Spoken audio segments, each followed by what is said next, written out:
Cap de setmana ple d'activitat al futbol base abans del Nadal. L'Espanyol B torna a la competició després d'una setmana d'aturada i ho fa visitant la Pobla de Mafumet. David Gallego vol acabar l'any amb les mateixes bones sensacions que ha transmès l'equip a l'inici de la temporada. Sí que nos queremos ir con las buenas sensaciones de acabar una primera vuelta que es histórica, intentar conseguir 3 puntos más para irte con la primera vuelta sin ninguna derrota y venir después del descanso de Navidad pues sabiendo que empieza una segunda vuelta va a ser muy difícil, muy complicada por el calendario que tenemos, però con un margen important. Un dia abans jugarà el juvenil A, la ciutat esportiva de Nijarque, contra el San Francisco.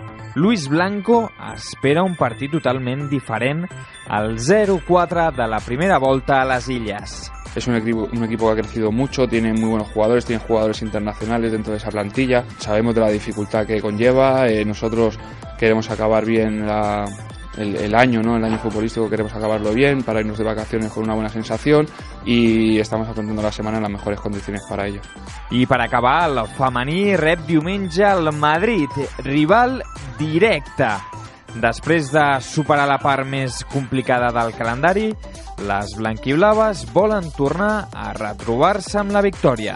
Serà un partit complicat, entrenador nou, un partit de la nostra lliga, que si som capaços de sumar els 3 punts ells no els sumaran i a part els deixes anímicament bastant tocades, no? I això, ja et dic, serà molt important marxar de vacances amb aquests 3 punts i sabent que el Madrid el deixes en el fons una mica de classificació.